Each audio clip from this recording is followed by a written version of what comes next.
La obra del Espíritu Santo en la Iglesia. Estudio del libro de Hechos de los Apóstoles. Lección número 8. Pedro y Juan subían juntos al templo a la hora de oración.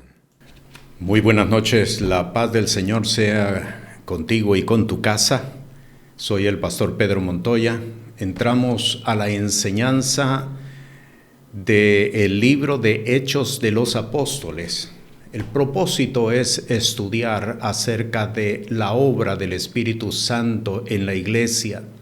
Hemos establecido desde prácticamente la primera enseñanza que impartimos hace 8 semanas atrás, que el libro de Hechos de los Apóstoles no es un libro de referencia, ni mucho menos un libro de historia, donde cada uno de nosotros podamos enterarnos de qué fue lo que sucedió en los primeros años de la iglesia, particularmente la iglesia de Jerusalén. El libro de Hechos de los Apóstoles es la norma del reino de los cielos sobre la tierra. El propósito que Dios con su palabra, con el libro de Hechos de los Apóstoles tiene, es que nosotros entendamos cómo debe de ser la vida de la iglesia, la obra del Espíritu Santo en la iglesia. Y hacia esto el Espíritu de Dios nos está dirigiendo, hacia esto el Espíritu de Dios nos está guiando. En la enseñanza de esta noche vamos a estudiar el capítulo 3, particularmente los primeros 10 versículos. Dice: Pedro y Juan subían juntos al templo a la hora de la oración.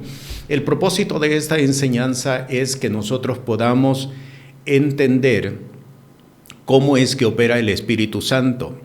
El Espíritu Santo desarrolla tiempos de visitación dentro de las comunidades de fe y lo hace con el propósito de desarrollar comunión entre los miembros de la comunidad de fe. Estos tiempos son tiempos de visitación que el Espíritu desarrolla con el propósito, repito, de desarrollar comunión entre los miembros de una comunidad de fe. Hemos hablado en otras enseñanzas acerca de que la iglesia es una comunidad de fe, pero no hemos estudiado hasta este momento cómo es que se desarrolla una comunidad de fe. En la enseñanza de esta noche, precisamente vamos a estar viendo cómo el Espíritu Santo, porque esta es obra del Espíritu Santo, cómo el Espíritu Santo desarrolla comunidades de fe, porque es precisamente esto lo que el Espíritu Santo, la función del Espíritu Santo en la iglesia. Vamos a leer el capítulo 3, desde el versículo 1 hasta el versículo 10. Es un relato muy conocido por todos los que formamos parte de una comunidad de fe o de una congregación. Así es que le invito para que en esta noche volvamos nuevamente a la lectura de estos primeros 10 versículos. Pedro y Juan subían juntos al templo a la hora de oración, la de nona. Y un hombre que era cojo desde el vientre de su madre era traído, al cual ponían cada día a la puerta del templo, que se llama La Hermosa, para que pidiese limosna de los que entraban en el templo. Como vio a Pedro y a Juan que iban a entrar en el templo, le rogaba que le diesen limosna. Y Pedro, con Juan, fijando los ojos en él, dijo: mira a nosotros. Entonces él estuvo atento a ellos, esperando recibir de ellos algo. Y Pedro dijo: ni tengo plata ni oro, pero lo que tengo te doy. En el nombre de Jesús, el Cristo de Nazaret, levántate y anda. Versículo 7. Y tomándole por la mano derecha le levantó, y luego fueron afirmados sus pies y tobillos. Y saltando se puso en pie, Y anduvo y entró con ellos en el templo, andando y saltando y alabando a Dios. Y todo el pueblo le vio andar y alabar a Dios, versículo 10, y conocían que él era el que se sentaba a la limosna a la puerta del templo, la hermosa, y fueron llenos de asombro y de espanto por lo que había acontecido. Pedro y Juan subían juntos al templo a la hora de oración, la de nona. Vamos a entender ciertos términos que para nosotros son un poco desconocidos, para la mayoría, entiendo, y es con respecto a las horas. El día se dividía en 12 horas, la noche se dividía en 12 horas. Por lo tanto, aquí estamos hablando de un horario diurno, no nocturno, diurno. Así es de que cuando el relato describe que era la hora nona, eran las 3 de la tarde. Las 3 de la tarde. El día, repito, se divide en 12 horas, así es que cuando leímos el capítulo 2 del libro de Hechos de los Apóstoles, nos dimos cuenta que el derramamiento del Espíritu Santo fue a la hora tercera del día, que quiere decir que fue a las 9 de la mañana. Así es de que este relato que tenemos nosotros en el capítulo 3, la sanidad del paralítico, que nació paralítico desde el vientre de su madre, es un relato que se da a las 3 de la tarde. Era la hora de la oración. La hora de la oración, no solamente entendamos esto, no solamente dentro de la comunidad de fe de Jerusalén, era la hora de la oración para todo el pueblo judío. Todos, aunque no formaran parte de la comunidad de fe de Jerusalén, todos se reunían en el templo de Jerusalén porque era la costumbre, era la tradición entre ellos que a las 3 de la tarde, la hora novena del día, se reunían en el templo para orar.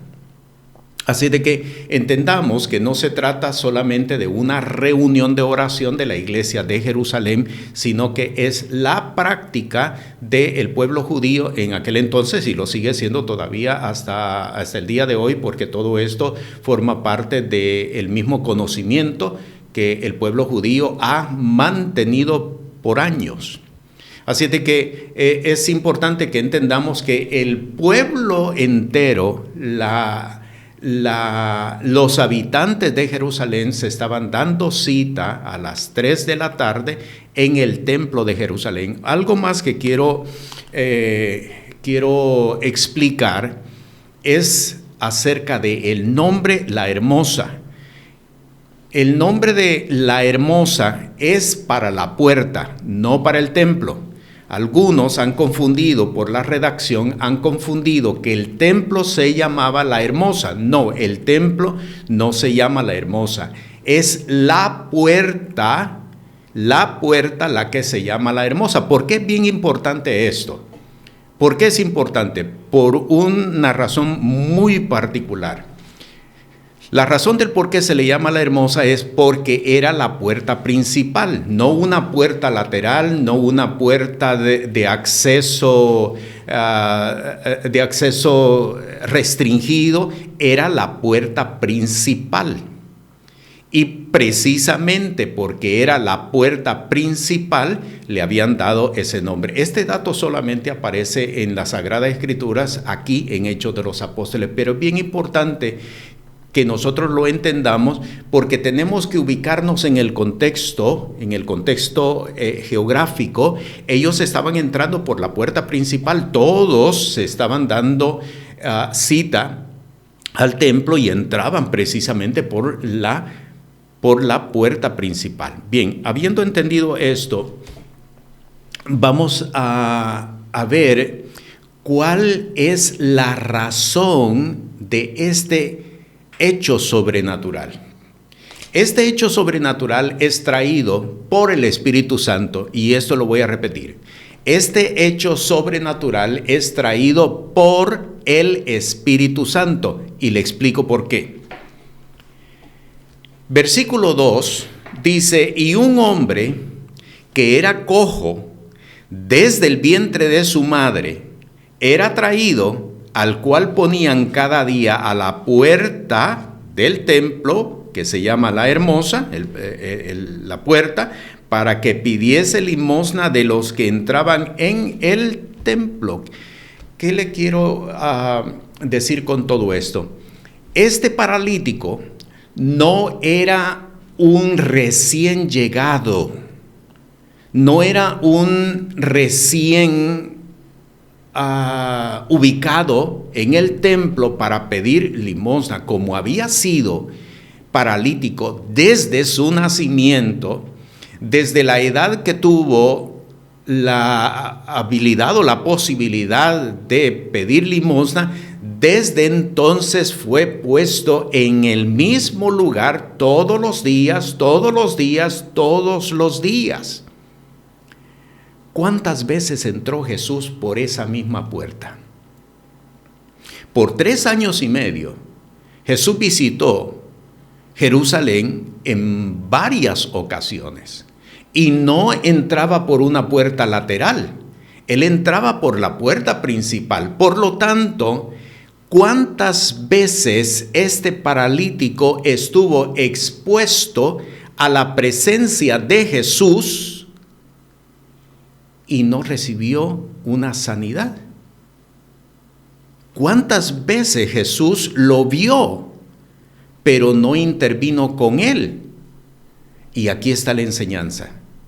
Porque no era el tiempo que el Espíritu Santo había determinado para la sanidad de este hombre. ¿Por qué? Porque había sido escogido por el Espíritu Santo para traer visitación sobre la comunidad de fe de Jerusalén y para construir comunión entre los miembros de esta comunidad. Por eso le explicaba hace unos segundos, esta es una intervención directa del Espíritu Santo. Y esta enseñanza nos ayuda a nosotros a entender, y esto es el propósito de la enseñanza, nos ayuda a nosotros a entender cómo el Espíritu Santo actúa. El Espíritu Santo desarrolla, óigame bien, desarrolla actividades dentro de las comunidades para traer visitación y para alimentar la comunión entre los miembros de la comunidad. Esto es bien importante que nosotros lo podamos entender. No todos lo entienden. ¿Por qué? Porque no estamos acostumbrados a ver la intervención, a ver la obra del Espíritu Santo dentro de la iglesia. El propósito de estas enseñanzas es que nosotros podamos ver, ser sensibles para ver que el Espíritu Santo está obrando todos los días, continuamente dentro de las comunidades para traer tiempo de visitación y para alimentar la comunión entre sus miembros. Porque déjeme decirle, la comunión es una virtud espiritual. No puede ser desarrollada por un hombre, no puede ser desarrollada por un ministro, no puede ser desarrollada por un consistorio, por un grupo de hombres, de mujeres que forman parte de un ministerio dentro de la comunidad. La comunión es desarrollada, es una virtud desarrollada por el Espíritu Santo. Cuando hablamos de comunión, tenemos que entender entonces que la comunión es desarrollada por el Espíritu Santo. No sirve de nada, óigame bien, no sirve de nada una invitación para sentarse a tomar café con el propósito de alimentar la comunión, porque no es la intervención del hombre, porque no es la intervención de un ministro. No nos sirven de nada las actividades que los hombres, las mujeres desarrollamos con el propósito de. ¿Cuántas veces usted ha conocido, y me estoy refiriendo a ministros, cuántas veces ha habido el intento de intercambio de púlpitos para alimentar la comunión y para alimentar la unidad entre la iglesia? No sirve, no funciona. Porque la comunión es desarrollada por el Espíritu Santo, no por la intervención del hombre, no por la intervención de la mujer. No sirve todas aquellas actividades afines, aún así, cuando la persona diga vamos a reunirnos para orar juntos. No, porque tenemos que entender que la comunión la desarrolla el Espíritu Santo, no es el hombre. Y esto es bien importante que lo podamos entender y que podamos movernos conforme a ello. ¿Por qué? Porque no le estamos dando el lugar ni el espacio al Espíritu Santo en nuestra vida ni en nuestras comunidades. Y lo acabamos de ver. ¿Cuántas veces este hombre paralítico desde el nacimiento, cuántas veces estuvo expuesto a Jesús? Pero Jesús no intervino con él. ¿Por qué? Porque había un propósito directo del Espíritu Santo para traer por medio de él tiempo de visitación sobre Jerusalén y traer adicionalmente comunión entre sus miembros. Quiero llevarlo al capítulo 4 para que usted vea lo que produce la intervención del Espíritu Santo. Capítulo 4, vea lo que dice el versículo 3 y el versículo 4. Y les echaron mano y los pusieron en la cárcel hasta el día siguiente, porque ya era tarde. ¿Cómo que ya era tarde? ¿A qué horas era la hora de la oración? A las 3 de la tarde. Y dice el versículo 3 de que ya era tarde. ¿Qué quiere decir entonces? Quiere decir que la intervención del Espíritu Santo, por causa de la sanidad de este hombre, por lo menos tuvo reunida a toda Jerusalén por un espacio de 2 horas. 2 horas como mínimo. Si ya era tarde, podemos entender o suponer que podrían haber sido después de las 5 de la tarde, 6 de la tarde, desde las 3 hasta las 6, hay 3 horas. Ese tiempo lo estableció el Espíritu Santo y la intervención de los apóstoles para reunir a toda Jerusalén en el templo y establecer esta enseñanza. Siga leyendo, versículo 4. Mas muchos de los que habían oído la palabra creyeron, y fue el número de los varones como 5,000. ¿Cuántos se convirtieron? ¿Recuerda usted cuántos se convirtieron el día de Shavuot, el día de Pentecostés? ¿Cuántos se convirtieron? 3,000 personas. Y por este acto sobrenatural se convirtieron 5,000 personas. ¿Está viendo usted lo que produce la intervención del Espíritu Santo? La obra del Espíritu Santo en los tiempos de visitación y en la formación de la comunión entre las comunidades. Ya que estamos en el capítulo 4, vamos a terminar. Vea lo que dice el versículo 32. Y la multitud de los que habían creído era de un corazón y un alma. Ninguno decía ser suyo algo de lo que poseía, mas todas las cosas les eran comunes.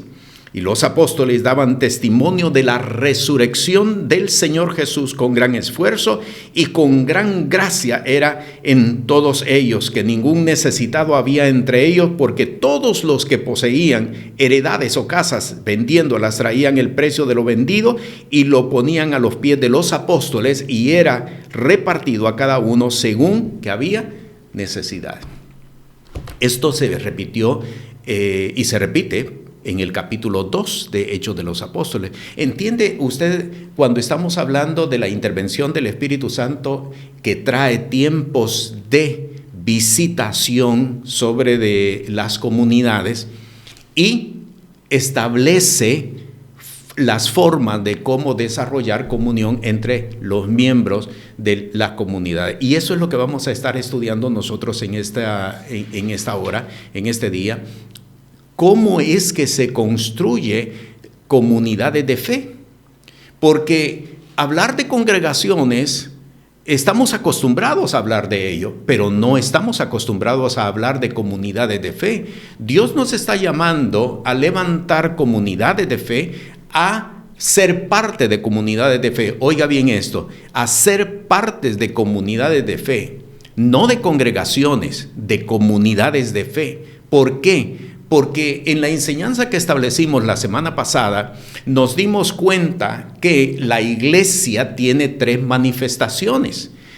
Manifestación angélica o angelical. La iglesia es el reino de los cielos sobre la faz de la tierra. Cuando un hombre de Dios, cuando una mujer de Dios, con ministerio o sin ministerio, se presenta y desarrolla algo en el nombre de Jesús, toda la población, todo el respaldo angélico está con aquella persona.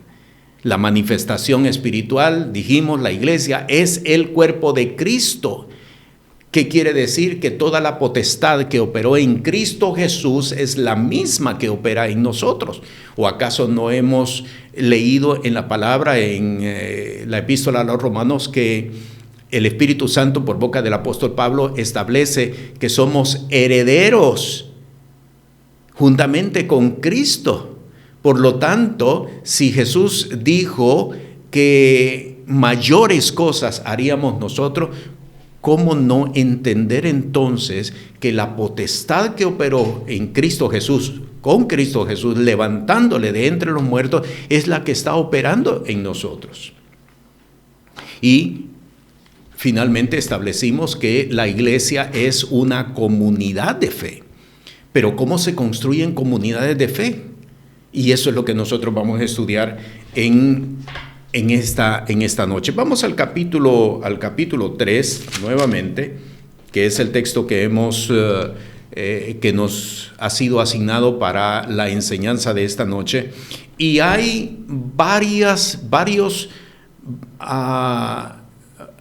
puntos doctrinales que el apóstol estableció en esta intervención, que son los que nos ayudan a establecer comunidades de fe. Déjeme explicar antes. Las comunidades de fe se construyen a partir de un mismo contenido doctrinal. Y voy a repetir esto nuevamente. Las comunidades de fe se construyen a partir de el establecimiento de un mismo contenido doctrinal. Y repito, doctrinal. No es un mismo conocimiento para todos, es un mismo conocimiento doctrinal. Algo de lo cual adolece la iglesia contemporánea es que no tiene doctrina, no conoce doctrina. La iglesia contemporánea lo que tiene es mucha filosofía religiosa, mucho contenido de filosofía religiosa, pero no tiene doctrina. Y hay hombres de Dios que no han querido hacer la transición para caminar en la doctrina del Evangelio del Reino de los Cielos. Muchas personas, el conocimiento que tienen, repito, es un conocimiento vano, un conocimiento que no está fundamentado en la palabra. Y para que usted pueda ubicarse, quiero darle un par de ejemplos. Y con esto, solamente para darle ejemplo, y yo denuncio que esto es filosofía religiosa. ¿Cuántas veces usted ha escuchado que hemos dicho, Dios ama al pecador, pero aborrece el pecado? Usted lo busca en las Sagradas Escrituras y usted no encuentra esa declaración. Es una declaración filosófica, religiosa. Y eso es todo lo que la gente tiene hoy en día. Y lo confiesan como si fuese un estribillo y es lo único que proclaman. Otra declaración que se escucha comúnmente por allí en estos últimos tiempos: lo mejor está por venir. ¿Lo ha escuchado? De seguro que en algún momento también lo hemos dicho. Eso es contenido filosófico religioso.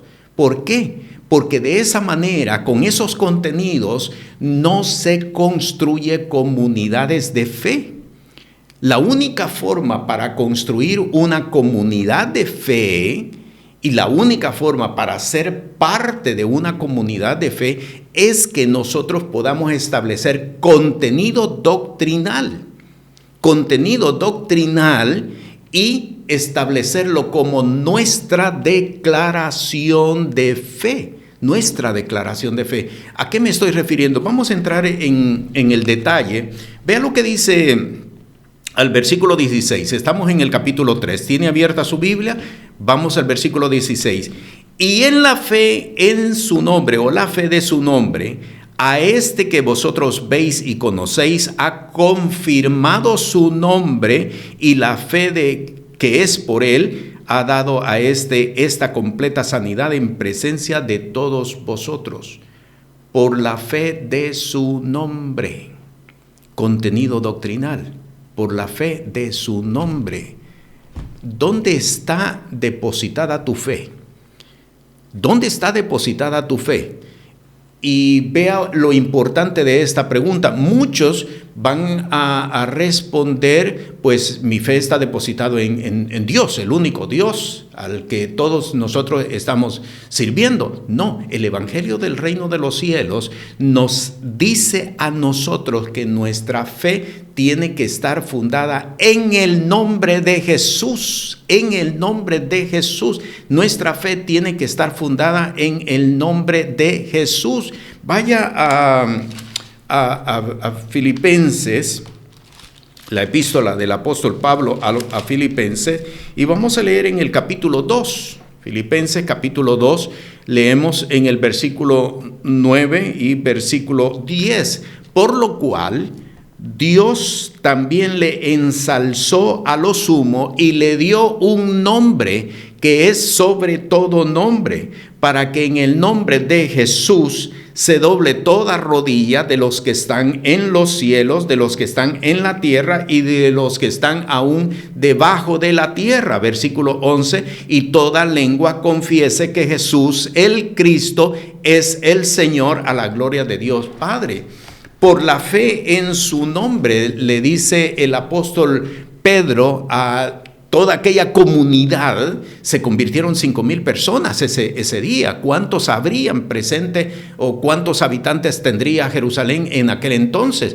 De seguro que muchos miles. 5,000 de ellos se convirtieron. ¿Está entendiendo cómo se construye una comunidad de fe? Por la fe de su nombre. Nuestra fe tiene que estar depositada en el nombre de Jesús. Por eso nosotros tenemos que tener un gran cuidado con respecto al nombre de Jesús. No puede ser una expresión que la declaremos en momentos de angustia, o en momentos de sorpresa, o en momentos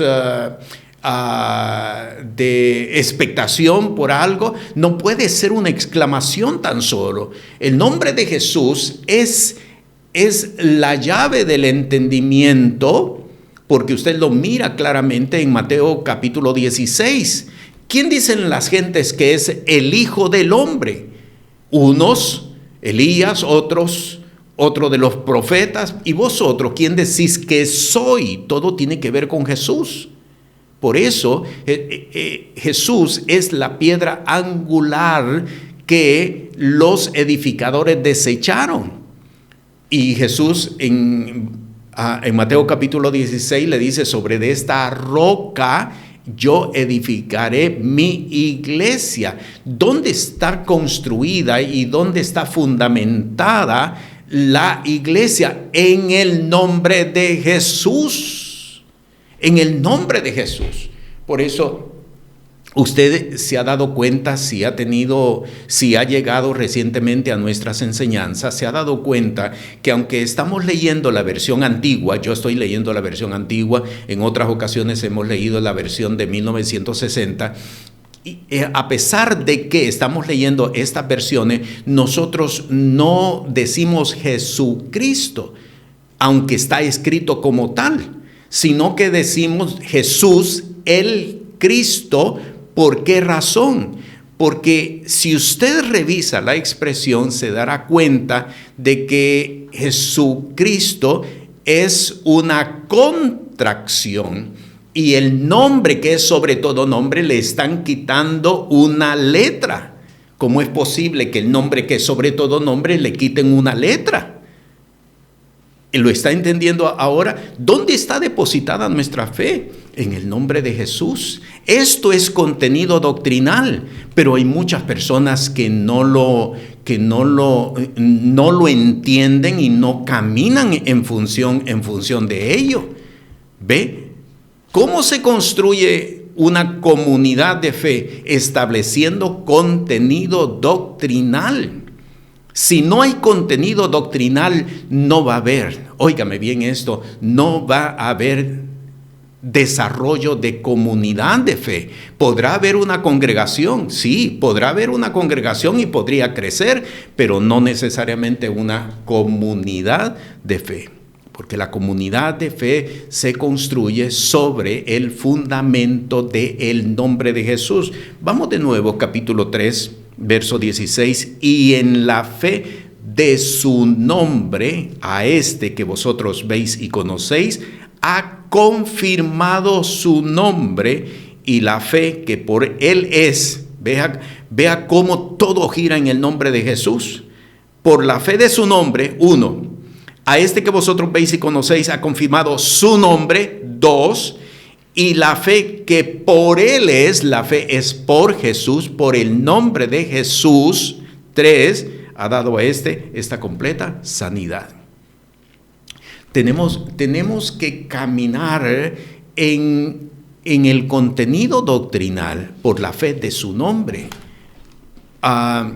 En el Salmo 60, que usted lo conoce porque en ocasiones lo hemos citado, el Salmo 60, en el versículo 12, el salmista dice, en Dios haremos proezas. Lo ha leído, lo ha confesado, en Dios haremos proeza. ¿Cuándo es que se da esa declaración? ¿Cuándo es que se da esa declaración? Cuando nosotros hemos depositado nuestra fe en el nombre de Jesús. Y también podría citar en el libro de Joel, libro del profeta Joel, en el capítulo 3, en el versículo 10, que también muchos lo conocemos. Diga el débil, fuerte soy. ¿Cuándo es que se da esto? ¿Cuándo es que se desarrolla esto? Cuando nosotros hemos entendido la necesidad de fundamentar nuestra fe en el nombre de Jesús, en el nombre de Jesús. Por eso es bien importante, para poder tener autoridad y para poder desarrollar la autoridad que Dios nos ha entregado, que tengamos presente la pureza del nombre de Jesús. Jesús, el Cristo, el Hijo del Dios Altísimo, el Hijo del Dios viviente. ¿Cómo se construye comunidades de fe? Se construye sobre el fundamento del contenido doctrinal. Y el apóstol nos está presentando una primera declaración doctrinal en el versículo 16, por la fe por la fe de su nombre. Vamos al versículo 18 ahora. Dice, empero Dios ha cumplido así lo que había antes anunciado por boca de todos sus profetas. Observe que su Cristo había de padecer. Segundo contenido doctrinal que encontramos en esta declaración del apóstol Pedro, que repito, esto es un resumen tan solo, porque en el capítulo 3, en el versículo 3, versículo 4, nos dimos cuenta que a ellos les tomó un promedio de 3 horas. Un promedio de 3 horas. Ya era tarde cuando los apresaron.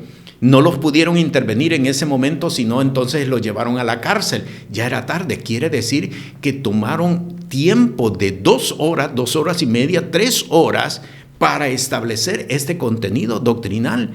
¿Entiende usted la necesidad de que nosotros podamos conocer todo esto? Y en el versículo 18 dice que Cristo había de padecer. ¿Qué significa para nosotros que Cristo había de padecer? Muchos a veces lo hemos escuchado de seguro en alguna predicación, habremos leído en alguna enseñanza, lo habremos escuchado también en alguna enseñanza, pero no hemos entendido qué valor tiene para nosotros que nosotros confesemos que el Cristo había de padecer. Era una de las proclamaciones que los apóstoles, particularmente el apóstol Pablo, que es de quien nosotros más conocemos, proclamaba cuando llegaba a los lugares por primera vez, que el Cristo había de padecer. ¿Cuál es la importancia? Vamos a ir a la epístola del apóstol Pablo a los Romanos. Vea lo que dice el versículo 17 del capítulo 2. Dice: y si hijos, también herederos, herederos de Dios y coherederos de Cristo. Y observe: si empero padecemos juntamente con Él, para que juntamente con Él seamos glorificados.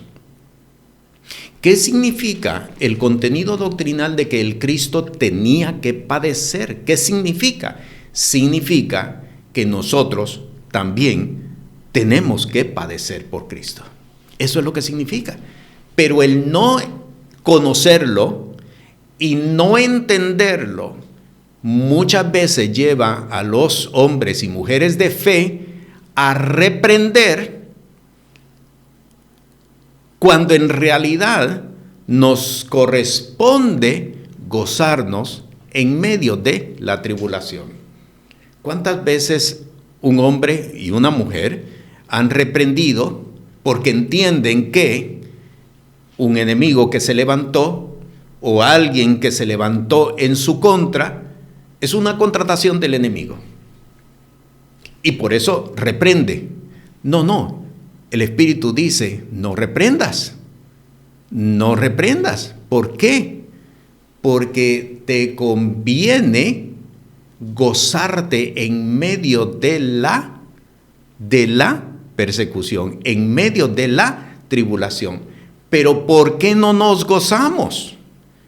¿Por qué no se goza un hombre de Dios? ¿Por qué no se goza una mujer de Dios? Porque no tiene contenido doctrinal. ¿Cuál contenido doctrinal? De que el Cristo debía de padecer. Versículo 18, capítulo 3. Otro texto que quiero darle, y este se encuentra en el Evangelio de Mateo. Mateo, capítulo 5. Vea lo que dice el versículo 10. Ha pasado ya algún tiempo de que muchas personas no leen este texto en particular, y hoy el Espíritu de Dios nos lo está recordando. Versículo 10. Bienaventurados los que padecen persecución a causa de la justicia. Y vea qué hermoso lo que sigue: porque de ellos es el reino de los cielos. Y esto no es de si nosotros queremos, de si nosotros lo permitimos. No, yo no acepto esa palabra. No se trata de eso. Es que no es si tú quieres, no es si la aceptas o no, es que es contenido doctrinal. Si al árbol verde hicieron esto, dijo Jesús, explicando acerca de la persecución y acerca del maltrato por ser hijo de Dios, ¿cuánto no más al árbol seco? Refiriéndose a los discípulos. ¿Cómo se construye comunidades de fe? Entendiendo y estableciendo.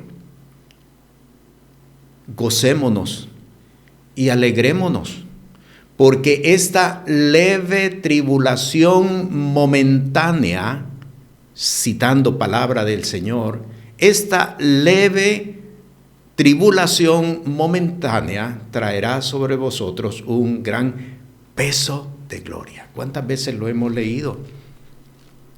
Pero son de los textos que si los leemos, los hacemos a un lado. ¿Por qué?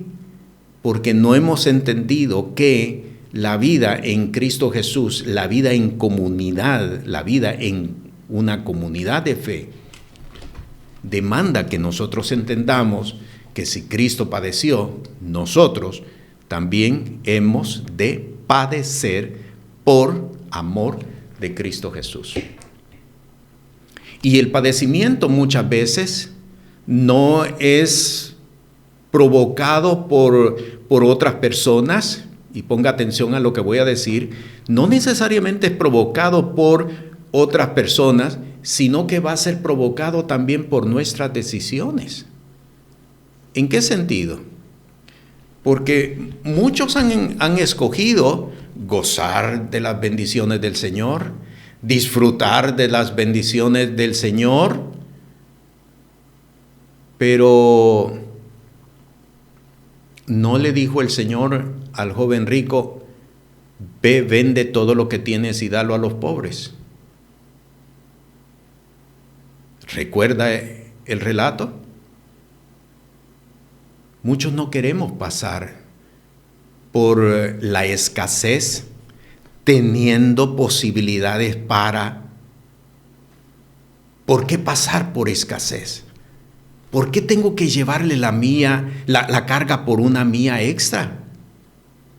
En las sociedades en las que estamos viviendo, nosotros tenemos derechos. Tú tienes que determinar por qué leyes vas a vivir. ¿Las leyes del mundo? ¿Qué leyes son las que te aplican?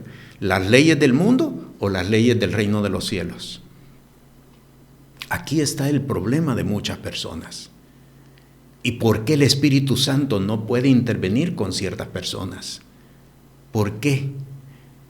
Porque hay muchas personas que confiesan, yo me lo merezco. ¿Realmente te lo mereces?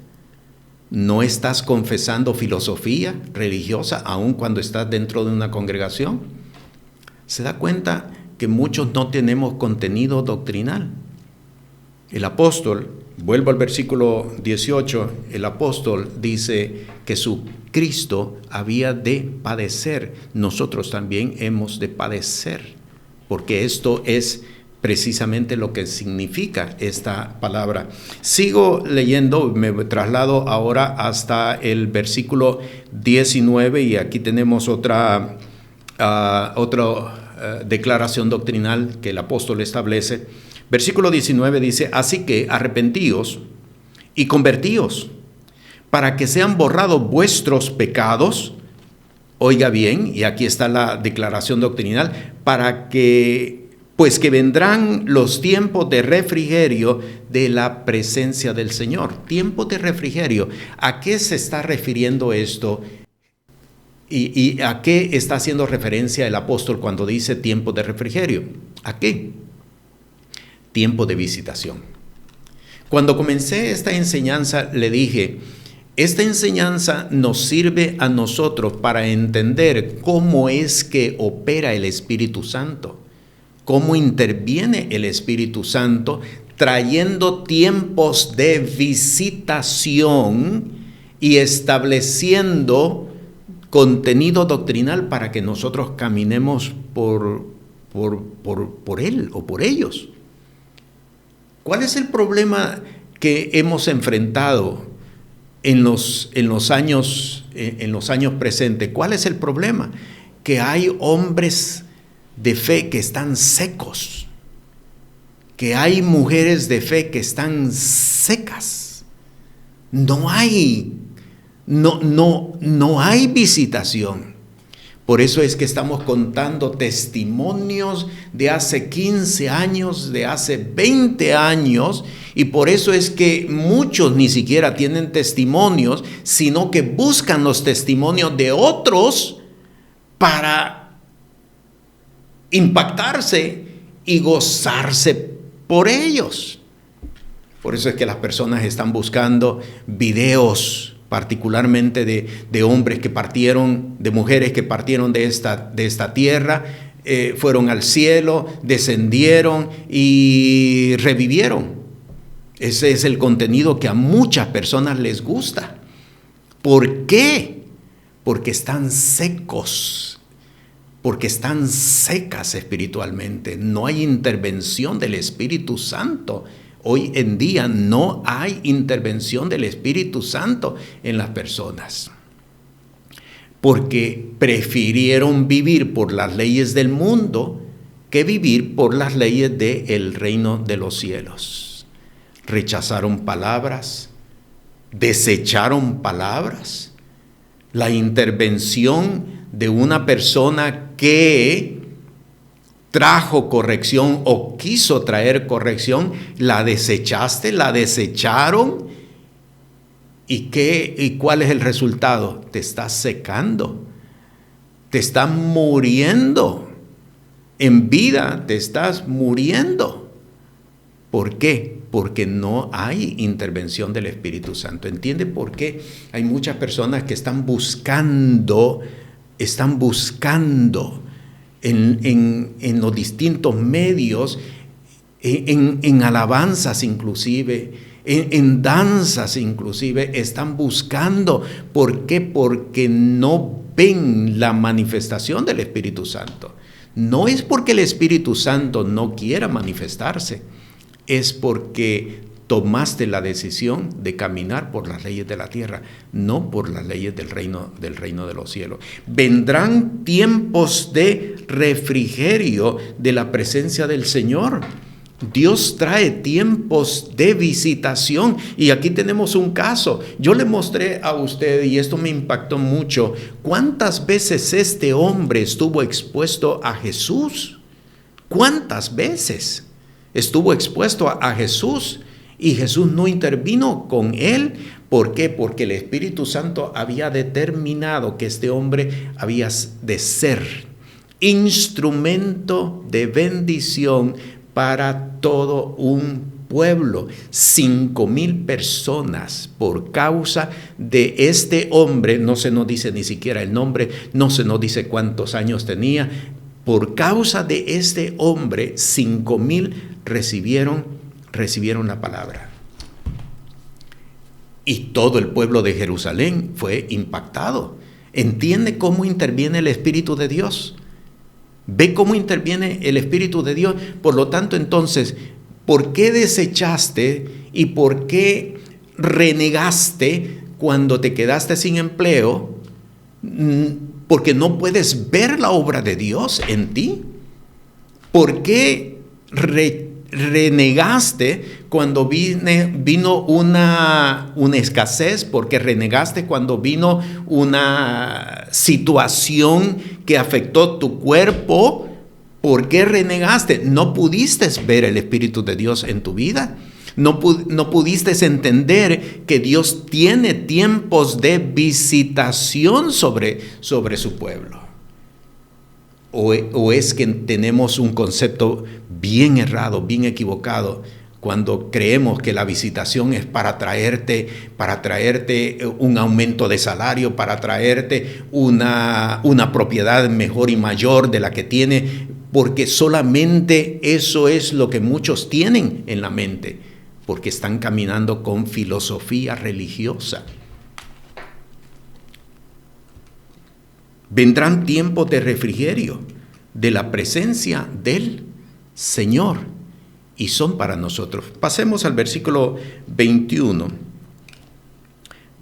y aquí encontramos otra declaración. Dice verso 21, al cual de cierto es menester que el cielo retenga hasta los tiempos de la restauración de todas las cosas que habló Dios por boca de sus santos profetas que han sido desde el siglo. Tiempos de la restauración. Déjeme decirle que hay dos condiciones para la venida de Jesús. Hay dos condiciones, así como lo está escuchando, hay dos condiciones.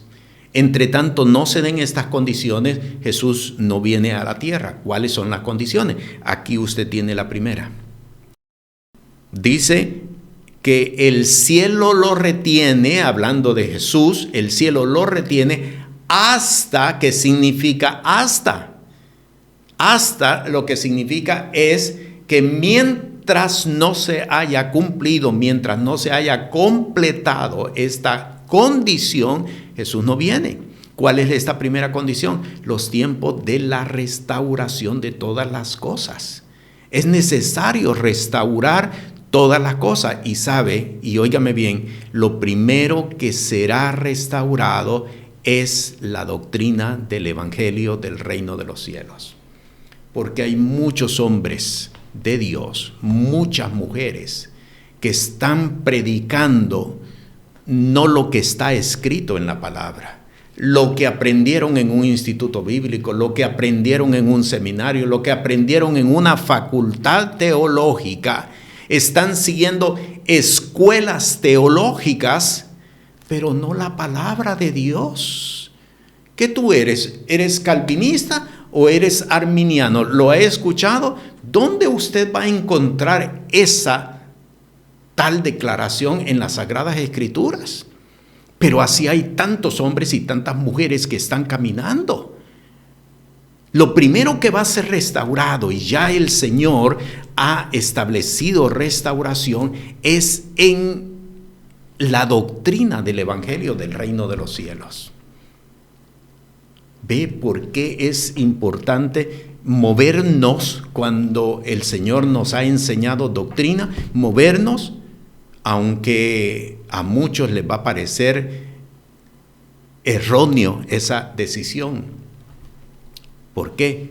Porque para que podamos ser parte de la restauración. Quiero que leamos en Isaías en el Antiguo Testamento, el libro del profeta Isaías en el capítulo 58. Todo esto está profetizado como lo leímos. Isaías capítulo 58, desde el versículo 11 y versículo 12. Y Jehová te pastoreará siempre, y en las sequías saciará tu alma, y engordará tus huesos, y serás como huerta de riego, y como manadero de aguas, cuyas aguas nunca faltan. Edificarán los de ti los desiertos antiguos, los cimientos de generación y generación levantarás, y serás llamado reparador de portillos, restaurador de calzadas para habitar.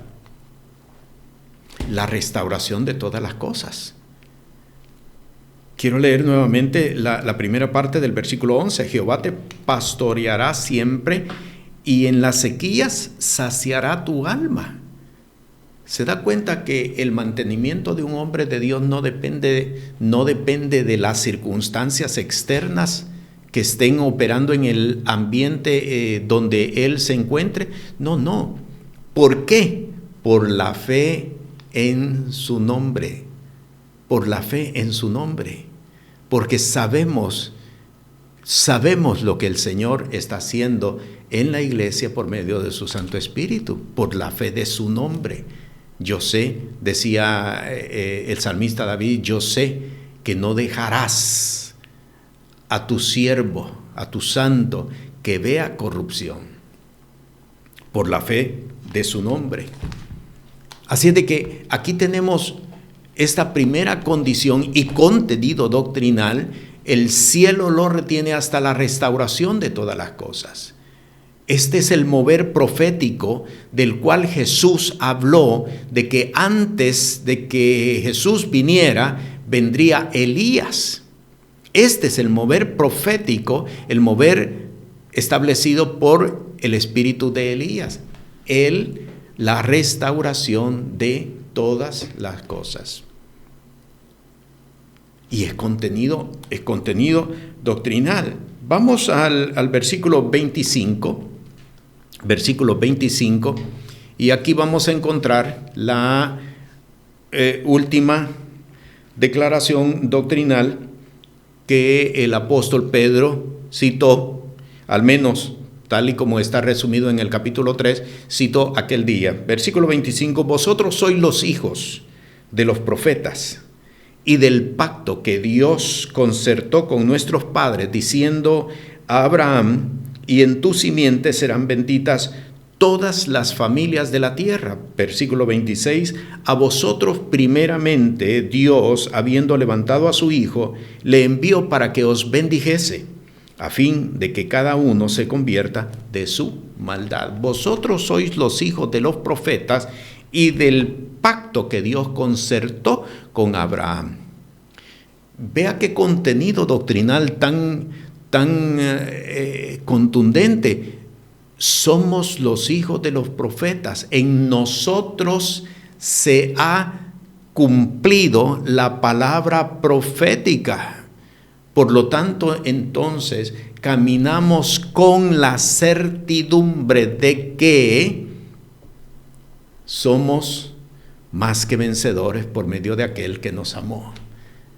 Cristo Jesús, Cristo en vosotros, esperanza de gloria. El apóstol entonces refiere versículo 16, versículo 18, versículo 19, versículo 21 y versículo 25, contenido doctrinal. Y es importante que nosotros entendamos, para desarrollar comunidades de fe, necesitamos establecer contenido doctrinal. Oiga bien esto.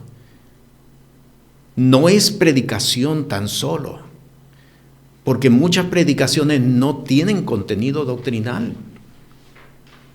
Es necesario establecer de común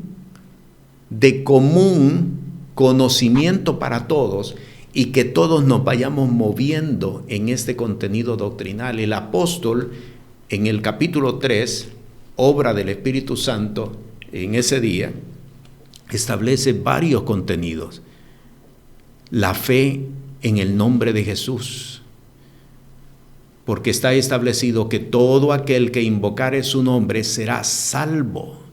En el nombre de Jesús, se ha hecho en el nombre de Jesús. Todo lo que hagáis, dice el apóstol Pablo en su epístola a los Colosenses, todo lo que hagáis, hacerlo en su nombre.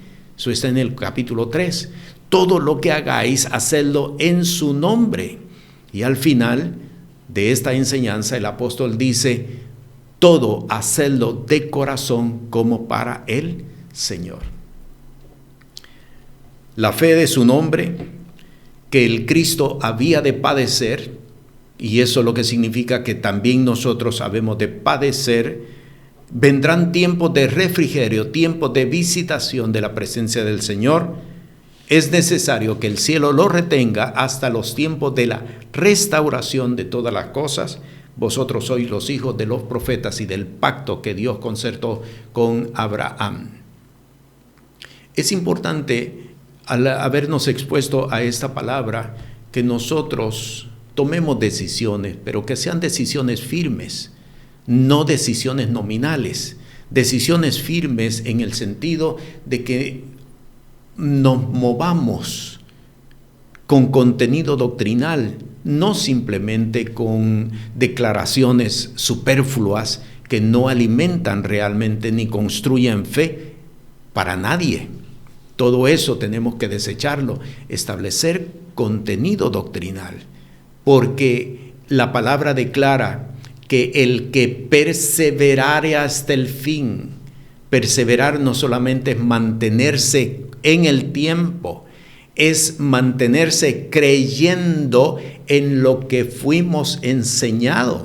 Así lo declara el capítulo 1 del Evangelio de Lucas y el capítulo 1 también de Hechos de los Apóstoles, en lo que fuimos enseñados, para que entonces podamos ver la intervención del Espíritu de Dios en nuestras vidas.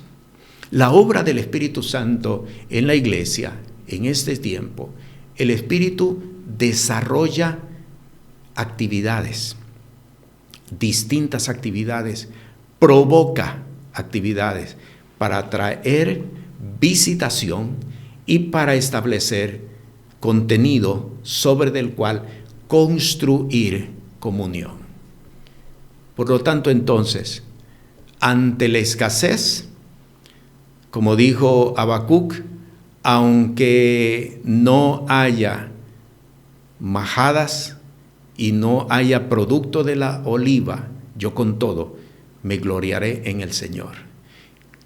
Que aprendamos no a ver las circunstancias, que aprendamos a ver a Dios en medio de las circunstancias, para que podamos disfrutar de los tiempos de visitación que el Espíritu trae para cada una de nuestras comunidades. Padre, en el nombre que es sobre todo nombre, te presento a tantos hombres y tantas mujeres que tú has llamado con llamamiento legítimo y que están, Señor, dispersos en todo el mundo, en Latinoamérica particularmente. Dios eterno, tú estás levantando un pueblo para tu nombre, así está establecido en el Evangelio de Marcos.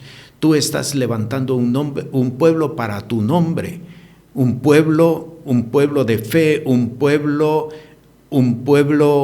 gozoso en las tribulaciones, un pueblo con conocimiento de que la restauración ha de darse antes de tu venida, un pueblo que ha creído, que ha entendido y está en proceso de entender que somos hijos de los profetas y que somos hijos del pacto que Dios hizo con Abraham. Padre, oro por todos ellos en este momento, para que la intervención de tu Santo Espíritu, Señor, pueda traer visitación y pueda traer, Señor, avivamiento doctrinal en la vida de cada uno de ellos, en el nombre de Jesús. Así sea, para tu honra y para tu gloria, Señor. Amén. Bien, la paz del Señor sea contigo y que el Dios que te llamó y que te llamó por tu nombre, aún desde el vientre de tu madre, haga contigo como Él se ha propuesto hacer. Así se ha hecho. La paz del Señor. Este programa es presentado por el Ministerio Apostólico y Profético Cristo Rey. Puede comunicarse con nosotros por WhatsApp al 1407-653-9700.